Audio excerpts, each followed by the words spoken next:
불지종과 국지종찰 이 통도사에서 화엄살림 대법회를 이렇게 여법하게 매년 해주시는데 제가 이렇게 부름을 받고 오게 돼서 영광입니다. 반갑습니다.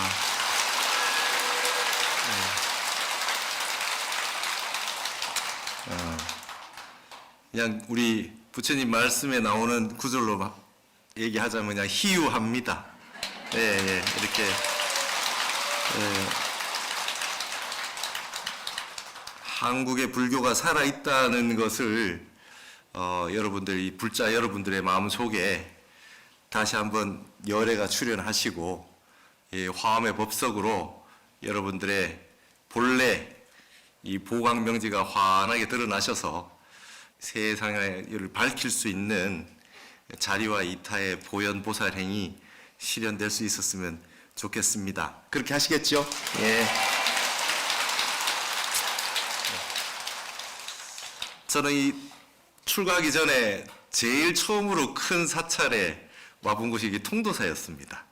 통도사에 와보고 고속도로에서 차를 타고 이렇게 오다가 어느 순간 갑자기 큰 산이 하나 나타나는데 저기가 통도사인가 보다 하는 생각을 하고 이제 처사 때 머리 깎고 이제 어디로 출가를 할까 막 다니다가 그때 이제 경봉큰 스님 참 존경해서 우리 극락암의 삼소굴도 가고 이렇게 하면서 이렇게 다니고 참배 다니고 했었었는데 참 그 멋진 대도량에서 이렇게 법석이 열리고 화엄법회가 있다고 하는 건 너무 환희로웠고요.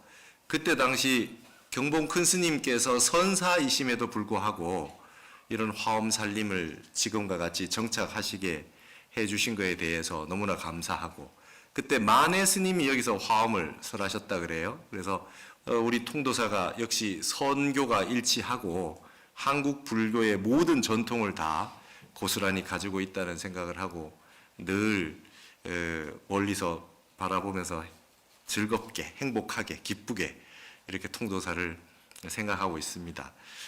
최근에는 우리 종정예학계에서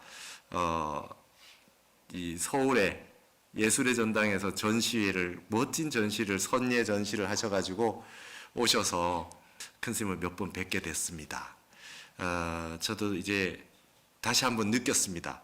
우리 한국의 우리 불교의 조계종 종정 스님은 그냥 정말 대단하신 분이 그 자리에 계실 수 있게 되는구나 하는 걸 생각을 했고, 저도 이제 어렸을 때 좀 한학을 조금 했는데 10대 때 큰 스님께서 벌써 선시를 다 쓰셨는데 뭐 거의 선사 스님들의 거의 뭐 오도송 같은 그런 시들을 10대 때 출가 이전에 이미 다 쓰셨고 선지가 그렇게 깊으시고 하시다는 걸 알고, 스님께서 평생 여러분이 다 아시다시피 어떤 우리 전통적인 모든 부분들을 현대적으로 다 예술적으로 선예의 모습으로 하시고 있는 모습들이 이미 공부가 끝나신 뒤에 역사적으로 남겨놓으시려고 하시는 거구나 하는 것을 알게 됐죠. 전시를 할 때 광고를 하나 촬영을 하셨는데 대담에서 어떤 말씀을 하시냐면, 사람이 걸어 다니는데 발자국을 남기려고 걸어 다니는 사람이 어디 있냐, 걷다 보니 발자국이 생겼지. 큰 스님께서 지금까지 8만 대장경이 사실은 이제 나무로 되어 있는 그 목판본이 수명이 좀 있거든요. 이제 그걸 도자기로 다시 완성해 놓으시고, 그 다음에 우리 불교계에 있었던 모든 부분들, 이런 부분들을 다 지금 남겨 놓으셔가지고 하시려고 하셨던 그런 깊은 마음이 어떤 데 있는지를 많이 이해를 조금 하게 됐습니다. 조금이나마. 그래서 큰 스님께서 그러셨어요. 이 불지종가 통도사의 스님께서는 이제 지금 종손이시다는 거예요. 내가 종손인데 종갓집의 전통을 잘 남겨 놓아야 나중에 이 집에 가풍을 알지 않겠느냐 하시는 말씀을 하시면서 그래서 작품들을 다 이 남겨놓으신 것들을 후대에다 볼 수 있도록 그렇게 하시는데 제 생각엔 그런 생각이 들었습니다. 앞으로 100년, 200년이 쭉 흘러가면 우리 종정 스님의 작품들이 국보문화재가 되지 않겠나 이런 생각을 합니다. 조금의 그 의심이 없이 우리 불교의 전통에 있었던 모든 부분들, 여러분 오칠이라고 하는 게 절에서 가장 많이 스님들이 하셨다는 거잖아요. 그렇죠? 여기 전부 다 오칠이고 그 다음에 바루도 그러하고 수미단, 불단도 그러하고 다 스님들 부처님 개금하기 전에 오칠 다 하시고 스님들이 다 하셨던 건데 그것들을 다 남겨놓아야 되겠다는 그런 사명감으로 큰 스님께서 이렇게 평생 동안 이렇게 수행이 곧 일이고 일이 곧 수행이고 이와 사가 무해하시게 참 멋지게 이렇게 해오셨구나라고 하는 그런 생각을 하게 됐습니다. 그래서 우리 큰 스님 이런 그 뜻을 잘 이어서 편안하게 이렇게 통도사가 이렇게 이 한국 불교의 중심으로 있어줘서 너무 감사하고 좀 그런 이 바람이 있어요. 우리 전통 천년고찰 전통 사찰은 옛 모습을 그대로 잘 유지를 해서 앞으로 몇백 년 뒤에도 이런 통도사 같은 우리 삼보종찰 같은 데에 흘러내려오는 그 전통이 천년 전의 전통 그대로 좀 이어졌으면 하는 그런 바람이 있는데 지금 우리 주지스님께서 그 부분을 잘 이으셔가지고 외풍에 흔들리지 않고 편안하고 원래의 통도사의 모습 그대로 자장율사 때부터 지금까지 흘러오는 모습들 역대 큰 스님들이 지켜오셨던 모습들 그대로 이어주고 계신 것 같아서 우리 주지스님께도 너무 감사의 말씀 드리고 싶습니다. 제가 정확히 본 거 맞죠? 제가 이제 출가를 해가지고 이제 우리 은사 스님이 저는 이제 선원에 가겠습니다. 그러니까 네 한문 좀 보고 왔으니까 동국대 가서 좀 경을 좀 보라고 그러셔가지고 동국대를 다녔는데 화엄경을 보다가 이제 화엄경 수업을 듣고 화엄경을 보다가 이 경은 그냥 봐서 될 경이 아니다 생각을 하고 좀 전념을 해서 봐야 되겠다는 생각을 하게 되었습니다.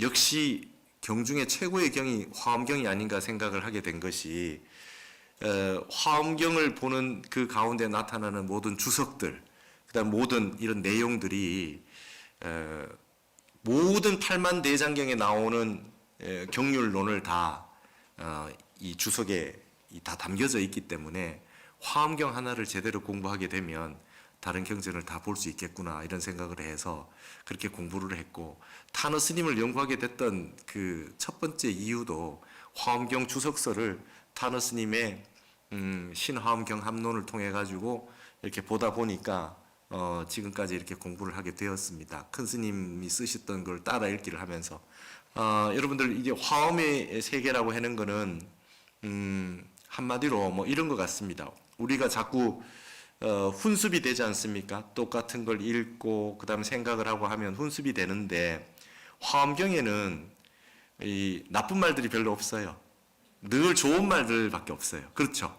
이제 불교 경전 속에서도 번뇌가 있으면 뭐 이렇게 안 좋은 것이 있어서 이런 걸 통해 가지고 번뇌를 끊고 뭐 이런 게 많이 나오는데 화엄경에는 모든 걸 긍정하면서 그 긍정하는 형태로 돼서 마음이 점점 넓어집니다. 그리고 거기에 반복되는 10번씩 반복되는 그렇게 나오는 내용들이 이게 왜 이렇게 반복이 되느냐 이해를 잘 못했는데 나중 가면 이해를 하게 되죠. 계속해서 반복하는 가운데 무르익어서 온전한 세상이 돼서 원만구족하게 되는 부분이 되게 돼 있다 이 말이죠. 그래서 화엄경을 많이 독송을 하시고 많이 읽으시고 화엄의 세계에 젖어 있는 분들은 절대로 다투지 아니하신다. 오녀대사가 말씀하신 화쟁의 정신 그리고 이것도 옳고 저것도 옳고 그 다음에 모든 면에 장점이 다 있고 그런 부분들을 환하게 드러내주는 부분이 이제 이 화엄경이죠. 그래서 이 화엄경의 세계는 현대에 가장 필요한 것 같습니다. 나누어서 분별하고 시비선악을 갈라서 이렇게 얘기를 하기로 시작한다면 한도 끝도 없죠. 근데 한 생각 턱 내려놓고 근본은 같은 것이다. 이것도 좋고 저것도 좋고 결국에는 우주법계라고 하는 것이 우리 오늘도 멋지게 태양이 떴듯이 광명의 세계이기 때문에 그쪽으로 마음을 먹고 계속해서 생각을 하다 보면 밝고 좋은 것들만 눈에 띄게 되어서 몸이 변화가 된다는 거죠. 여러분 약사열의 본원공덕경, 약사경에 보시면 치유를 하는데 몸과 마음을 치료를 할 때 제일 먼저 뭘로 합니까? 첫 번째가 광명변조, 빛으로 치료하잖아요. 그러니까 마음에 광명이 와야 됩니다. 우리 마음 속에 가지고 있는 예전에 있었던 기억이나 상처나 이런 것들이 있는데 그거를 약을 먹고 치료하는 것이 아니고 병원에 가서 치료하는 것이 아니고 먼저 내 마음이 밝아지고 마음의 광명이 드러날 때 그 어떤 치유가 시작이 되는 것이죠. 그렇게 되면 우리 자성이 알아서 몸과 마음이 일어나서 이렇게 그걸 다 치유를 해준다는 거예요. 제가 최근에 족저근막염이 생겨가지고 발목을 다쳐서 병원도 다니고 뭐 이렇게 하다가 어떤 특별한 분을 한 분 만났어요. 그분한테 이렇게 가서 이렇게 몸을 이렇게 좀 도수 치료처럼 만져주는데 제가 가서 그랬어요. 예전에 제가 발목을 크게 다친 적이 있고요. 교통사고도 나고 뭐 이렇게 해가지고 이 몸의 균형이 틀어져서 제가 이렇게 걷는 것이 문제가 생기다 보니까 이렇게 족저근막염 놓은 것 같습니다. 이렇게 딱 얘기를 하니까 그분이 하는 말 첫 마디가 스님 그 생각부터 버리셔야 치료가 시작됩니다. 이래요. 내가 언제 다쳐서 내가 그때 힘든 일이 있고 그때부터 몸이 안 좋아져 가지고 지금 이런 병들이 생기고 아파졌습니다라는 생각을 버려야 된다는 거예요. 그러면서 그분이 뭐라고 하시냐면 우리 몸은 위대합니다. 마음이 위대하듯이 몸도 위대합니다. 그래서 어떠한 어떤 그 상처나 치료가 필요한 상황이 되면 석 달 안에 치료를 다 합니다. 근데 마음이 이거 큰일 났다. 이제 이게 다쳐서 이제 원위 치료가 되기가 힘들겠다 생각하는 순간 마음이 그렇게 되는 순간 몸은 그 자성의 힘이 없어진다는 거예요. 그러니까 거기서부터 스톱을 하게 된다는 거죠. 그러니까 그 마음의 빛이 우리가 화엄에서 말하는 광명이 아니겠느냐, 보광명지가 아니겠느냐. 네. 석 달이면 마음에 몸에 모든 문제가 생긴 것은 자발적으로 해결을 한다는 겁니다. 여러분 약도 마찬가지래요. 약을 먹어가지고 약이 치료합니까? 약을 먹어서 몸속을 돌려서 약이 치료가 될 수 있게 하는 건 우리 몸이 하고 마음이 하잖아요. 그래서 누구에게 치료를 받거나 병원에 가서 해결을 하거나 약을 먹고 다 해결을 하겠다는 생각을 가지는 분들에게 첫 번째 해드리고 싶은 말은 뭐냐 하면 약이 치료한다는 생각을 하면 안 된다는 거예요. 그러니까 몸한테 이렇게 얘기를 해야 된대요. 몸이 지금 치료하기 좀 힘드니까 자성 능력을 발휘하기에 조금 힘이 드니까 이 약으로 이 병원에서 조금 이 몸과 마음에게 치료할 수 있도록 조금 도와드릴 테니까 한번 받아보실랍니까? 이랬을 때 몸이 그러면 내가 조금 받아보겠다. 이럴 때 치료가 잘 된대요. 전적으로 맡기는 치료는 없답니다. 그래서 저도 이제 그 생각을 버렸어요. 그런 식으로 이제 마음을 안 먹기로 하고 나니까 몸이 훨씬 가벼워지고 좋은 생각이 듭니다. 오늘 제가 맡은 품이 아승지품이에요. 여러분 아승지품 한번 읽어보셨습니까? 아승지품 읽으면 제가 처음에 화엄경 공부할 때 아승지품 읽어봤을 때 이게 뭐지 싶었어요. 이 정말 뭐라고 말로 하기 힘든 품이잖아요. 아승지라는 품 자체가 있어도 있는 바가 없는 것 같고 아무리 말을 많이 해놔도 말한 바가 없는 같은 품이잖아요. 그러니까 이 품이 굉장히 화엄경에서 설하는 부분 중에 상징적인 부분입니다. 그러니까 화엄을 대표하는 품 중에 하나라고 볼 수 있는 게 아승지품입니다. 여러분 아승지라는 뜻이 아라고 하는 건 뭐뭐가 없다라는 뜻이에요. 그러니까 아미타 미타가 없다, 한량이 없다. 그래서 무량이라 그러잖아요. 그죠? 그래서 수명이 한량 없고 빛이 한량 없으니까 무량수, 무량광, 아미타 부처님을 무량수 열애불이라고 하는 게 수명이 한량이 없다.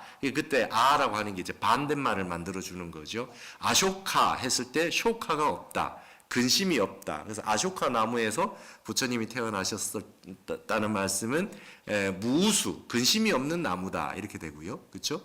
아승지라고 하는 거는 이 인도에 보면 이제 상키아라고 하는 그 육파 철학 중에 가능히 상키아라고 있어요. 그걸 수론파라 그래요. 숫자. 상키아라고 하는 게 숫자입니다.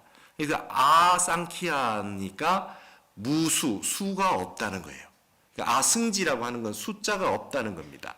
수가 없다는 건 무수, 셈을 할 수가 없다는 뜻이거든요.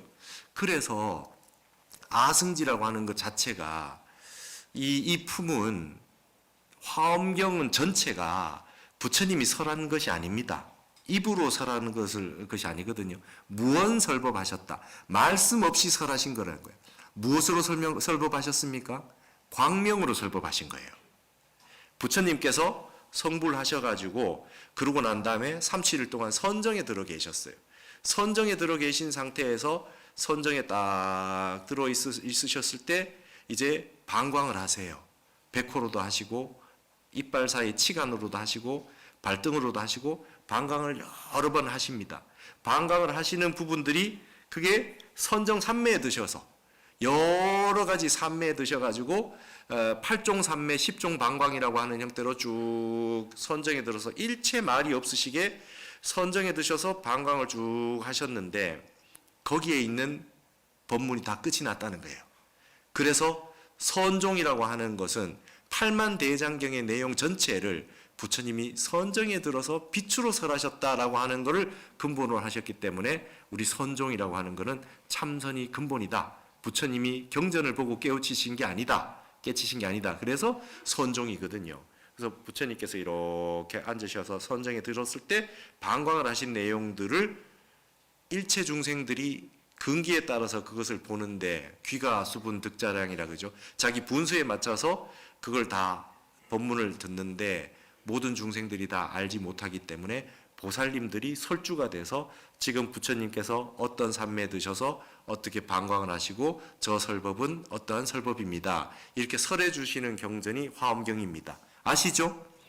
근데 그 화엄경의 내용 가운데 다 설주가 보살님들이 부처님에 대해서 불설경이 아니라 설불경입니다. 부처님의 삼매와 방광에 대해서 설하는 내용이니까 보살님들이 설해 주시는데 유일하게 두 개의 품, 아승지품하고 열애수호 광명공덕품, 이 두 품은 보살님들도 설해 줄 수 없대요.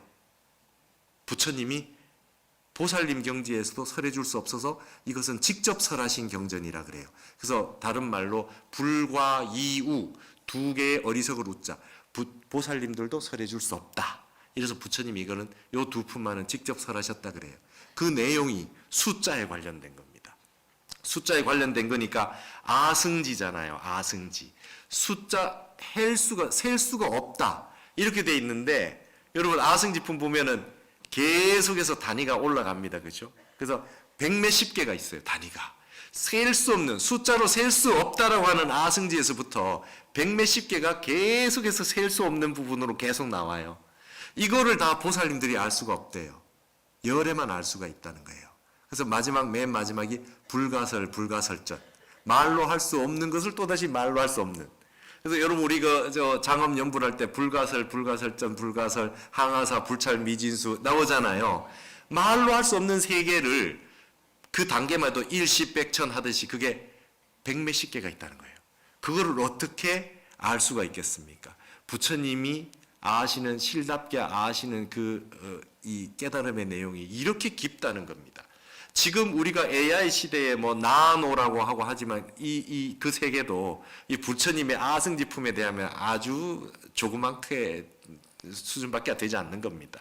그만큼 부처님의 세계가 광대합니다. 광대하죠. 광대합니다. 근데 그 엄청나게 많은 수라고 하는 거를 왜 아승지품이라고 해서 넣어놓고 이거는 보살님들도 모른다. 열애만이 아실 수 있다라고 하는 품을 왜 넣어놨겠느냐. 이 품이 상징하는 게 무엇이겠느냐라고 하는 게 중요한 것 같습니다. 가만히 생각해보면 딴 게 아닌 것 같습니다. 우리가 공부를 하다 보면 공부가 됐다고 하는 순간이 오잖아요. 깨달았다고 하는 순간이 오잖아요. 근데 이 아승지품을 보면서 이 정도까지 다 아는가? 이 정도까지 다 깨우쳤는가? 남김없이 정말 공부가 끝이 났는가? 라고 하는 부분을 점검하기 위해서 있는 것 같습니다. 선제동자가 마지막에 십주, 십행, 십회양, 십지, 등강, 묘각의 단계에 가서 이제 미륵보살을 만나지 않습니까? 미륵보살을 만나서 우리가 여기 모든 법당 앞에 누각이 있거든요. 부처님을 묘각 단계의 미륵보살을 만나기 전에 누각을 만납니다. 누각을요. 그걸 이름을 화엄에서는 비로자나 장엄각 누각이라고 되어 있죠. 그 장엄각 누각 앞에 딱 선제동자가 다 등강 묘각의 경지에 와서 본인의 깨달음을 다 얘기를 하게 됩니다.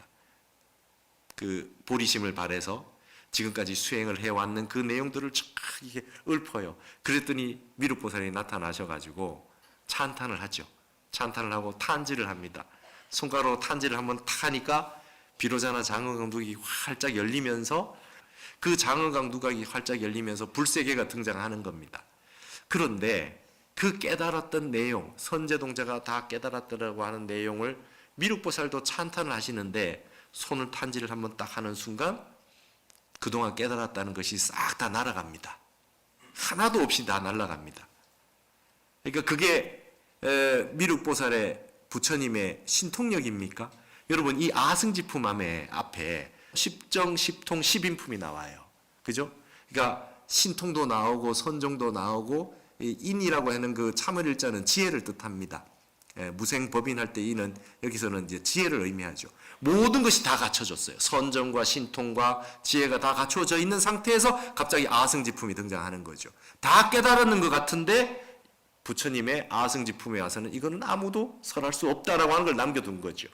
그래서 미륵보살이 탄지 한번 하는 순간에 그동안 깨달았다는 게 싹 날아갑니다. 싹 날아가요. 싹 날아가는데 이통현 장자가 거기다 주석을 뭐라고 달아냐면 딱 네 글자만 달아놨죠. 법자 본연이라. 법이 스스로 본래 그러하다. 깨달은 내용을 미륵보살님이 신통력으로 없앤 것이 아니라 깨달음 자체가 깨달았다라고 하는 것이 다 완성되었을 때 깨달은 것이 하나도 없다는 거예요. 법자 본연이라는 거예요. 깨달을 바가 없는 걸 깨달은 겁니다. 진리는 공인데 공을 깨달았다고 하는 유의법으로 남기면 그건 깨달은 게 아니게 되는 거거든요. 그러니까 아승지품이라고 하는 것은 숫자의 세계가 말로 할 수 없는 세계부터 시작해가지고 불가설정까지 펼쳐져 있으니 전부 다 말할 수 없는 세계거든요. 근데 깨달음의 세계를 깨달았다고 해서 말로 설명할 수 있는 순간 그건 깨달은 게 아닌 게 되는 것이죠. 그래서 부처님께서 이거는 부처님만 설할 수 있다. 깨달음의 근본의 세계는 그 세계는 말로 할 수 없는 세계고 깨달았다는 생각을 가지는 순간 깨달음이 아니라고 하는 것을 보여주기 위해서 아승지품이 있는 겁니다. 그러니까 거대한 세계, 숫자의 세계로 아무리 확장되어 있어도 결국은 말로 할 수 없다라고 하는 걸로 다 귀결되게 되어 있습니다. 그래서 말로 할 수 없는 세계, 도가 뭐냐, 여하시 돈이 있고 무엇이 도냐 얘기했을 땐 어느 문자로 설명을 할 수 없는 세계, 이게 이제 선의 세계로 넘어오게 되는 부분입니다. 그 세계는 어떻게 해야 되느냐? 각자 인인 개개인이 본인의 자성, 보광명지를 믿어서 여러분들의 불성을 믿어서 공부를 수행을 통해 가지고 생각이 끊어진 선정삼매 신통이라고 하는 이 앞에 아승지품 앞에 있는 십정, 십통, 십인품이라고 하는 부분들을 거쳐서 그 다음에 어떤 깨달음이 오더라도 그것을 다시 법이 본래 스스로 깨달음이라고 하는 것 자체를 깨달았다는 생각이 남아있지 않는 대로 돌리는 것으로 가는 것이 바로 이 공부다 이렇게 되어 있죠. 그래서 이 세계를 맞이하고 나서 선제동자는 미륵보살을 만난 다음에 다시 원래 자리로 돌아갑니다. 문수보살에게 갑니다. 처음 발심했던 자리로. 그래서 선제동자를 만난 문수보살이 다시 보현보살에게 가라. 깨달음이 없는 세계라고 하는 곳으로 본래 깨달을 바가 없는 세계로 가고 난 다음에는 아무것도 없는 것이 아니라 그 다음에는 이제 보현보살행의 세계, 일체 중생을 이롭게 하는 세계가 그 다음에 등장을 하게 되는 것이죠. 그래서 세세상행 보살도의 길을 걷게 되는 것입니다. 그래서 저도 이제 이 불교 공부를 나름대로 이렇게 혼자서 하다가 이제 이런 생각을 하게 됐습니다. 여러분들 모두 하루도 빠짐없이 매일 연공을 하셔라 이렇게 이제 저는 해서 저도 이제 내년이 되면 매일 하루도 안 빠지고 공부한 지가 이제 20년이 되는 것 같습니다. 선방에 있든 없든 매일 좌선을 하는데요. 이건 뭐 중노를 하는 경우에 그냥 다 누구나 본인이 하시는 내용을 하는 것이고 모든 스님들이 각자 수행을 다 하고 계신 겁니다. 여러분 저는 이제 처음에는 여러분들도 이제 그런 분별심을 내시는 분이 있을 수도 있는데 저는 요즘 어떤 생각을 하냐면 스님으로 사는 게 쉽지가 않아요. 쉽지 않아요, 여러분. 쉬울 것 같아요. 이게 어렵습니다. 그래서 하루라도 저보다 스님을 더 많이 하신 분에게는 무조건 절합니다. 이게 쉽지가 않아요.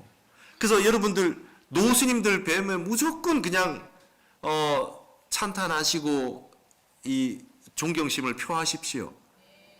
스님으로 산다는 건 쉽지 않아요. 하루하루 사는 게 수행이고요. 하루하루 사는 게 번뇌고 얼마나 힘든지 모릅니다. 제가 출가할 때 여러분 여기 이 통도사에서 제가 이 삼위계를 받았어요. 그 해가 좀 특이한 해였어요. 비가 많이 와가지고 이 통도사 여기 이 설법전 밑에 물이 들어왔어요. 여기 통도사의 어른님들을 많이 아실 겁니다. 그래가지고 우리가 울력을 했어요. 물 빼내는 울력을. 그래가지고 우리 오후불식 안 오고 저녁에 밥을 줬어요. 유일하게 밥 먹은 행자들입니다. 통도사에서. 그때 무비 스님께서 큰 스님께서 오셔가지고 교육원장에 있을 때 오셔가지고 내일 우리가 이제 계를 받는데 스님이 마지막 삼천배 하실 때 들어오셔서 법문을 해주셨어요.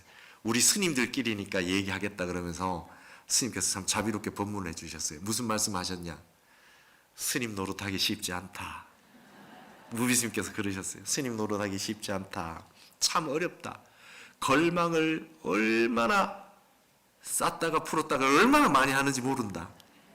그러시면서 참 이 스님이 대중생활을 하고 승복 입고 산다는 게 너무 어려워서 참 천수경보다 더 많이 외운 구절이 있다 이러시더라고요. 그러면서 해인사에 가면 최치원 선생이 그 가야산 해인사로 들어갈 때 시가 있잖아요. 최치원 선생이 이렇게 산에 올라가는데 한 스님이 이렇게 내려오시더라는 거예요. 그래서 승오막도 청산호 하라 스님이시여 청산이 좋다고 말씀하지 마십시오. 산호하사 갱출산이리요. 산이 좋다는데 왜 다시 산 밖으로 내려갑니까? 시간 후일 오정적하라 모는 날 나의 종적을 한번 살피보시게나 일입청산 갱불하니라 한번 청산에 들어가서는 다시는 나오지 않았으리라 하는 시를 짓고 고은 최치원 선생이 가야산 신선이 됐다는 거예요. 우리 무비 큰 스님께서 교육원장이 되셔서 내일 이제 수계 살림을 받는 행자였던 우리들에게 마지막 삼천배 하실 때 그 말씀을 하세요. 내가 천수경보다 더 많이 외운 구절이 일입청산 갱불하니라. 한 번 청산에 들어온 이상은 다시는 나가지 아니했으리라. 이 구절을 그렇게 많이 외우셨다는 거예요. 그 큰 스님께서도 그러셨어요. 너무나 솔직하시고 자비로운 말씀 아닙니까? 그러면서 이게 어렵구나. 근데 진짜 어렵습니다.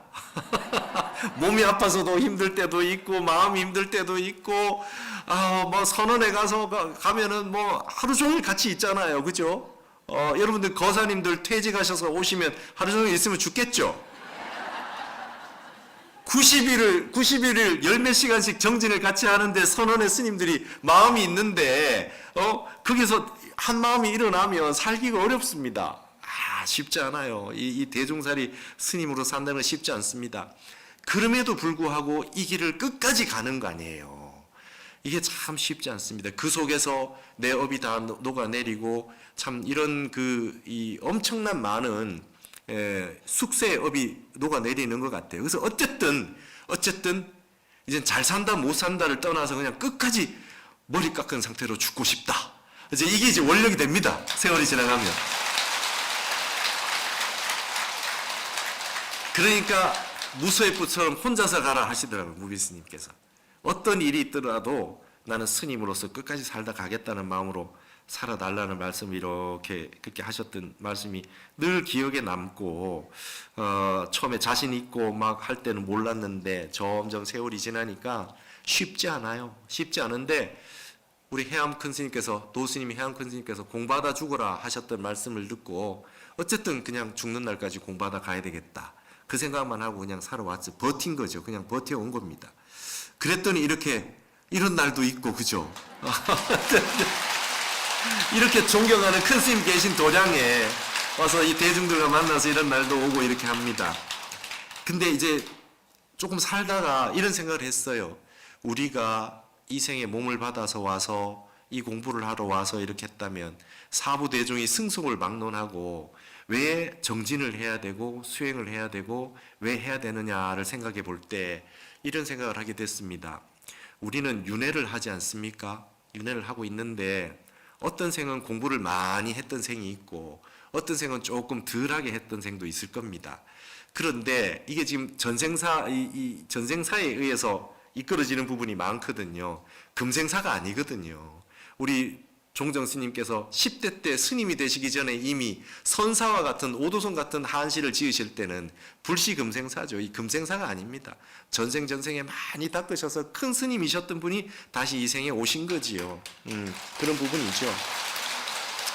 여기 계신, 그래서 여러분 이 앞에 계신 사미 스님들 자, 인사 잘 하십시오. 어떤 어른 스님들이 큰 스님이 오신지 몰라요. 우리는 그래서 절에 동자 스님, 동자가 올 때 말 안 놓습니다. 어떤 큰 스님이 오셨는지 알 수가 없잖아요. 어떻게 불연을 맺어서 저 나이에 벌써 이 절에 오셔가지고 절에 있는가 아주 찬탄할 뿐이죠. 이 불법이라고 하는 게 무섭거든요. 근데 그런 생각을 했어요. 이 생의 한 생의 목표는 다 깨달음을 얻은 분에게 이렇게 아승지품처럼 그 깨달음이 이 정도까지 깨달음이 되느냐, 다 깨달았다는 생각하지 말고 열애의 경지는 이러하니 더 신심을 내서 끝까지 공부를 더 하라라고 하는 자극이 되기 위해서 이런 아승지품처럼 부처님의 진설이 이렇게 있는 거지만 다 이러한 경지에 도달하기는 어렵다고 볼 때 우리의 목표는 하나 있어야 될 것 같습니다. 내가 50생을 살았건 100생을 살았건 이번 생에는 수없이 많이 살아왔던 생들 가운데 내가 공부하고 수행하고 마음 닦고 참 보살행을 하고 했던 그런 내 기록이 있다면 내 기록은 깨고 가자. 어떻습니까? 내 기록은 한번 깨고 갔으면 좋겠다. 그러니까 여러분 이런 겁니다. 달리기를 하는데 어떤 분은 15초가 기록이었어요. 그죠? 그럼 어떤 분은 이제 정말 공부를 잘 하셔가지고 10초대를 달렸는데 본인의 목표는 이제 9초대를 달리는 거예요. 근데 전생에 10초의 기록을 가진 분이 11초, 12초, 13초는 금방 달릴 수 있을 겁니다. 맞죠? 전생에 너무 수월하게 했으니까. 근데 15초가 기록이었던 분이 16초를 달리다가 이 생에 공부를 너무 열심히 하셔가지고 14초대를 달린 분이 있었다고 칩시다. 그러면 전생 살아왔던 그 인생 가운데 본인의 자기의 기록을 깨고, 그죠? 자기 자신을 극기해서 극기가 극공이 돼서 무아의 경지에 도달해서 자기의 기록을 훌친 떼어내서 자기의 업을 이 장애를 극복하고 14초대를 뛰었다라고 하는 분이 계신다면 평상시에 늘 매생 10초를 달리던 분이 13초대를 지금 달리고 있는데 과연 14초대를 달린 분을 수준 낮다고 얘기할 수 있을까요? 이게 중요합니다. 남을 볼 일이 아니에요. 내가 과연 이 생에 수없이 많이 살아온 인생 가운데 이 생에서 나는 어느 정도의 삶을 살았던고, 나는 정말 내가 공부해온 그 가운데 최선을 다해서 내 한계를 극복하고 성불하는 데까지 가는데 내가 어디까지 지금 내가 하고 살고 있는지, 내가 전생 했던 그 부분들은 평균 기록은 거의 다 달성해서 올 수 있으나 내가 정말 1초직입 열애지, 그 다음에 정말 현의 살수, 이 절벽에서 손을 놓고 내 가지고 있는 모든 부분을 던져서 정말 한번 그렇게 공부를 해와서 삶을 살아낸 건지 한번 스스로 반성을 해야 될 필요가 있습니다. 그래서 도노라는 말도 좋고, 그 다음에 도노 돈수라는 말도 좋고, 도노 점수도 좋고 다 좋으나 화엄에서는 발심을 해서 크게 발심을 해서 십주, 십행, 십향, 십지, 등각, 묘각까지 갈 수 있다. 발심이 위대하면, 발심이 거대하면 이룰 수 있다라고 하는 걸 믿어라라고 하는 것입니다. 그래서 우리는 발심을, 목표는 성불이지만, 묘각이지만, 구경지지만 거대한 발심을 하셔야 됩니다. 화엄에서는. 그래서 내가 수없이 많은 생을 살아올 때, 이 몸 받기 전에 하늘에서 이렇게 올 때 다들 발심을 했지 않겠습니까? 내가 내려가서, 저 생에 내려가서 돈이나 잔뜩 벌고 와야 되겠다. 막 땅을 막 부동산을 많이 차지하고 와야 되겠다. 그런 생각하고 오셨겠어요? 뭔가 이로운 일이라 해야 되겠다. 그리고 내가 지금껏 살아왔던 인생과 달리 멋진 삶을 한번 살고 와야 되겠다. 내가 나를 극복해서 정말 내가 할 수 있는 최선의 노력을 다해서 정진을 거쳐서 선정산매에 대해서 큰 지혜를 얻어서 이 광명의 세계에, 이 우주 법계에 조금이라도 남을 위해서 도움이 되는 그런 사람이 돼서 내 개인적인 목표를 한번 달성해 보겠다. 원력을 세우고 오셨을 겁니다. 그걸 유교에서는 천명이라 그래야죠. 그러니까 이번 생에 이 멋진 이 통도사의 화엄 살림에 오셔서 정말 전 세계로 그냥 유일무이하지 않겠습니까? 화엄을 매일 이렇게 법석을 함께 하시고 여기에 계신 수없이 많은 이 영가님들이 이런 법석에 동참하신다면 일시에 해탈하실 수 있을 겁니다. 그리고 여러분들도 이렇게 오셔서 이렇게 법석에 함께 오셔서 이렇게 한다는 것 자체가 얼마나 위대한 일입니까? 그렇죠? 여러분, 이 1400년 이상 동안 이 통도사 이곳은 늘 이러했습니다. 향화가, 예불이, 그 다음에 절과 수행과 큰 스님들이 늘 여기에 수없이 많은 이 조사선지식 스님들께서 오셔서 이 법을 설하셨던 이 도량에 발만 들여놔도 삼세의 업작이 높는다. 억겁의 인연이 다 소멸될 수 있으니 이 좋은 인연 만나셨을 때 여러분들이 발심하셔가지고 정말 큰 공부를 한번 합시다. 네.